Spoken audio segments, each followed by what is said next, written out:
Hello friends, welcome to Bangera's cooking channel.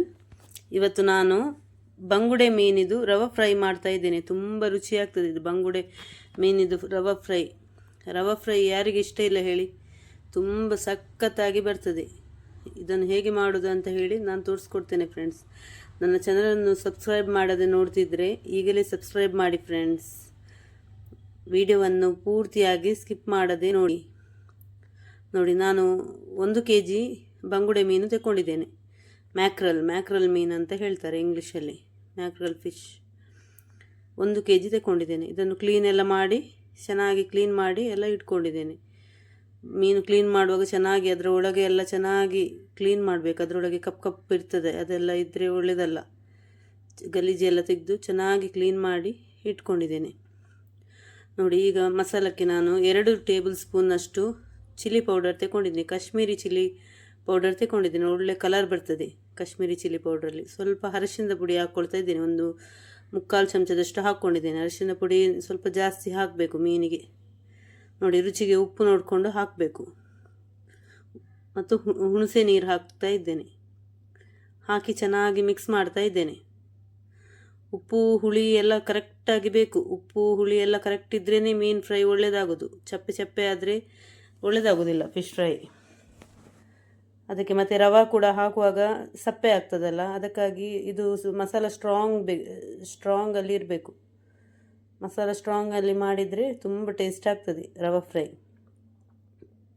ನೋಡಿ, Kashmiri chilli powder ಹಾಕಿರೋದ್ರಿಂದ ಚೆನ್ನಾಗಿ ಕಲರ್ ಬಂದಿದೆ. ನೋಡಿ, ಇದನ್ನು ಚೆನ್ನಾಗಿ ಕೋಟ್ ಮಾಡ್ತಾ ಇದ್ದೇನೆ ನಾನು. ಇದರ ಒಳಗೆಲ್ಲ ಚೆನ್ನಾಗಿ ಕೋಟ್ ಮಾಡಬೇಕು ಮಸಾಲ ಅದರ ತಲೆಯೊಳಗೆ ಎಲ್ಲ ಕರೆಕ್ಟಾಗಿ ಮಸಾಲ ಚೆನ್ನಾಗಿ ಹಿಡಿಬೇಕು. ಇದನ್ನೊಂದು ಕಮ್ಮಿ ಅಂದರೆ ಒಂದು ಅರ್ಧ ಗಂಟೆ ಆದರೂ ಮ್ಯಾರಿನೇಟ್ ಮಾಡಿ ಇಡಬೇಕು. ನಾನೊಂದು 1 ಗಂಟೆಗಳ ಕಾಲ ಇಡ್ತೇನೆ. ಟೈಮ್ ಇದ್ದದ್ರಿಂದ 1 ಗಂಟೆಗಳ ಕಾಲ ಇಡ್ತೇನೆ. ಇಲ್ಲಾಂದರೆ ಒಂದು ಅರ್ಧ ಗಂಟೆಗಳ ಕಾಲ ಆದರೂ ಇಡಬೇಕು ಮ್ಯಾರಿನೇಟ್ ಮಾಡಿ.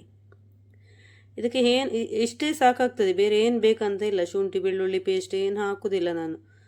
ಖಾಲಿ ಮೆಣಸಿನ ಹುಡಿ ಮತ್ತು ಹುಣಸೆ ನೀರು ಮತ್ತು ಉಪ್ಪು ಮತ್ತು ಅರಿಶಿಣ ಇಷ್ಟೇ ಹಾಕೋದು. ನಾವು ಮ್ಯಾಂಗ್ಳೂರಲ್ಲಿ ಮಾಡುವಾಗ ಇಷ್ಟೇ ಹಾಕಿ ಮಾಡೋದು. ಈಗ ಇದು ಮಾಡೋದಾದರೆ, ಇಲ್ಲಾಂದರೆ ಬ್ಯಾಡಗಿ ಮೆಣಸು ಕಡ್ದು ಮಾಡಿದರೆ ಸಹ ತುಂಬ ಒಳ್ಳೆಯದಾಗ್ತದೆ ರುಬ್ಬಿ ಮಾಡೋದ್ರಿಂದ. ನೋಡಿ, ಚೆನ್ನಾಗಿ ಕೋಟ್ ಮಾಡಿದ್ದೇನೆ. 2 ಟೇಬಲ್ ಸ್ಪೂನು ಚಿಲ್ಲಿ ಪೌಡರ್ ತಗೊಂಡಿದ್ದೇನೆ. ಕರೆಕ್ಟ್ ಆಗ್ತದೆ 1 kg ಮೀನಿಗೆ 2 table spoon Kashmiri chilli powder ತಗೊಂಡಿದ್ದೇನೆ. ನಿಮಗೆ ಪೆಪ್ಪರ್ ಪೌಡ್ರ್ ಬೇಕಿದ್ದರೆ ಸ್ವಲ್ಪ ಹಾಕ್ಕೊಳ್ಬೋದು. ಇಷ್ಟ ಆಗುವ ಪೆಪ್ಪರ್ ಪೌಡ್ರ್ ಫ್ಲೇವರ್ ಇಷ್ಟ ಆಗುವವರು ಹಾಕ್ಕೊಳ್ಬೋದು. ನಾನೇನು ಹಾಕಲಿಲ್ಲ. ಇಷ್ಟರಲ್ಲೇ ತುಂಬ ಒಳ್ಳೆಯದಾಗ್ತದೆ. ನೋಡಿ, ಮೀನಿದು ಮೊಟ್ಟೆ ಕೂಡ ಇತ್ತು. ಮೊಟ್ಟೆ ಕೂಡ ನಾನು ಮಿಕ್ಸ್ ಮಾಡಿ ಇಟ್ಟಿದ್ದೇನೆ.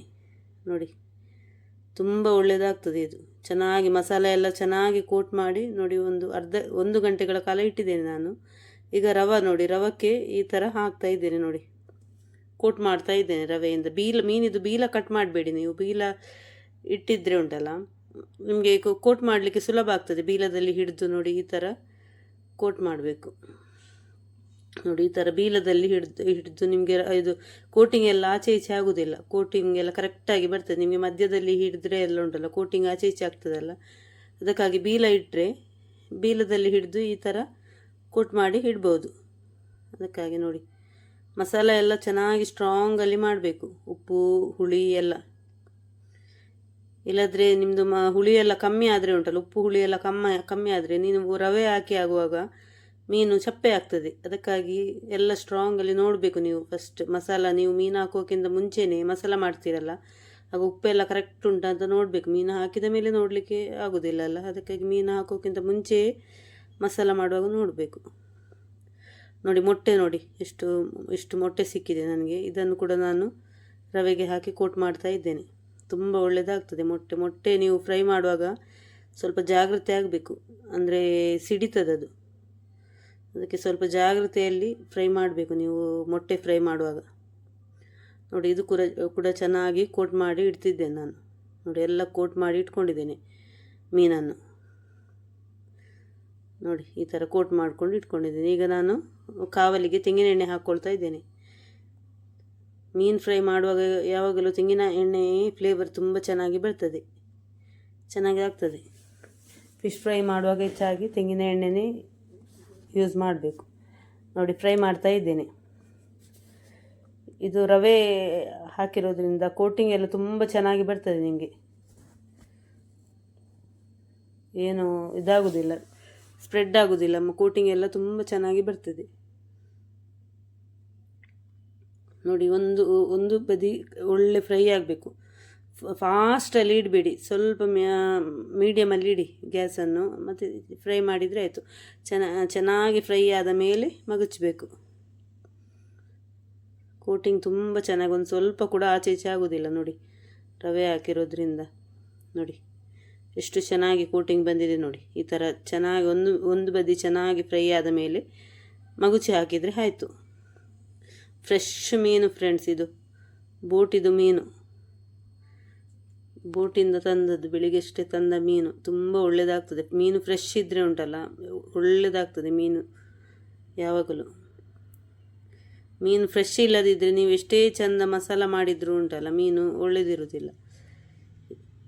ಮೀನು ಫ್ರೆಶ್ ಉಂಟು. ನೋಡಿ ಫ್ರೈ ಆಗಿದೆ ಈಗ. ನೋಡಿ ಎಷ್ಟು ಚೆನ್ನಾಗಿ ಬಂದಿದೆ ನೋಡಿ, ಕೋಟಿಂಗ್ ಎಲ್ಲ ತುಂಬ ಚೆನ್ನಾಗಿ ಬಂದಿದೆ.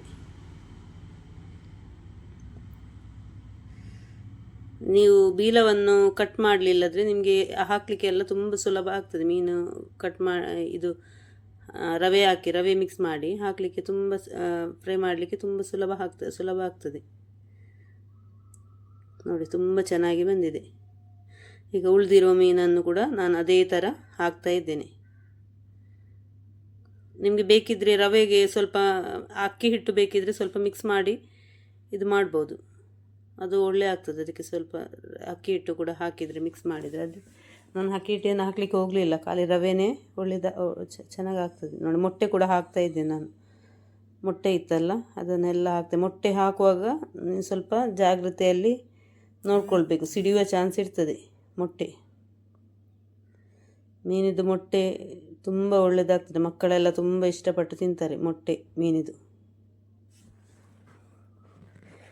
ಇದು ಯಾವ ಮೀನಲ್ಲಿ ಕೂಡ ಮಾಡ್ಬೋದು ರವೆ ಫ್ರೈ. ಹೆಚ್ಚಾಗಿ ಬಂಗುಡೆ, ಬೂತಾಯಿ ಎಲ್ಲ ರವೆ ಫ್ರೈ ಮಾಡ್ತಾರೆ, ತುಂಬ ಒಳ್ಳೆಯದಾಗ್ತದೆ. ಕೊಡ್ಡೆ ಮೀನಲ್ಲಿ ಎಲ್ಲ ಮಾಡ್ತಾರೆ ರವೆ ಫ್ರೈ, ತುಂಬ ಒಳ್ಳೆಯದಾಗ್ತದೆ. ಒಮ್ಮೆ ಟ್ರೈ ಮಾಡಿ ಫ್ರೆಂಡ್ಸ್. ಹೀಗೆ ಬಂಗುಡೆ ಮೀನು ಸಿಕ್ಕಿದರೆ ಈ ಥರ ರವೆ ಫ್ರೈ ಮಾಡಿ ನೋಡಿ, ತುಂಬ ಚೆನ್ನಾಗಿ ಬರ್ತದೆ, ತುಂಬ ಟೇಸ್ಟ್ ಆಗ್ತದೆ. ರವೆ ಫ್ರೈ ಯಾರಿಗೆ ಇಷ್ಟ ಇಲ್ಲ ಹೇಳಿ. ನೋಡಿ ಮೊಟ್ಟೆ ನೋಡಿ ಯಾವ ಥರ ಬಂದಿದೆ ನೋಡಿ ಮೊಟ್ಟೆ. ಎರಡು ಬದಿ ಕೂಡ ಚೆನ್ನಾಗಿ ಫ್ರೈ ಮಾಡಿಕೊಳ್ಬೇಕು. ಇದೇ ಥರ ನಿಮಗೆ ಗ್ರೀನ್ ಮಸಾಲ ಮಾಡಿ ಕೂಡ ಮಾಡ್ಬೋದು. ಒಳಗೆ ಗ್ರೀನ್ ಮಸಾಲ ಮಾಡಿ ರವೆ ಕೋಟಿಂಗ್ ಮಾಡಿ ಮಾಡ್ಬೋದು, ಅದು ಕೂಡ ಒಳ್ಳೆಯದಾಗ್ತದೆ. ಹಾಗೆ ಕೂಡ ಫ್ರೈ ಮಾಡಿದರೆ ತುಂಬ ಒಳ್ಳೆಯದಾಗ್ತದೆ. ನೋಡಿ ತುಂಬ ಚೆನ್ನಾಗಿ ಬಂದಿದೆ ಫ್ರೆಂಡ್ಸ್ ಮೀನು ಫ್ರೈ, ಬಂಗುಡೆ ರವೆ ಫ್ರೈ. ಒಮ್ಮೆ ಟ್ರೈ ಮಾಡಿ ನೋಡಿ ಮನೆಯಲ್ಲಿ, ಹೇಗೆ ಬಂದಿದೆ ಅಂತ ಹೇಳಿ ನನಗೆ ಕಮೆಂಟ್ ಮೂಲಕ ತಿಳಿಸಿ ಫ್ರೆಂಡ್ಸ್. ನನ್ನ ಚಾನಲನ್ನು ಇನ್ನೂ ಸಬ್ಸ್ಕ್ರೈಬ್ ಮಾಡದೆ ನೋಡ್ತಿದ್ರೆ ಸಬ್ಸ್ಕ್ರೈಬ್ ಮಾಡಿ, ಲೈಕ್ ಮಾಡಿ, ಶೇರ್ ಮಾಡಿ, ವಿಡಿಯೋವನ್ನು ಪೂರ್ತಿಯಾಗಿ ನೋಡಿ ಸಪೋರ್ಟ್ ಮಾಡಿ ಫ್ರೆಂಡ್ಸ್. ನೋಡಿ ಎಷ್ಟು ಚೆನ್ನಾಗಿ ಬಂದಿದೆ ನೋಡಿ ಬಂಗುಡೆ ರವೆ ಫ್ರೈ.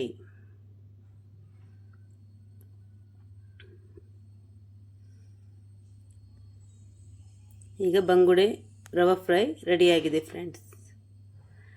Thank you friends.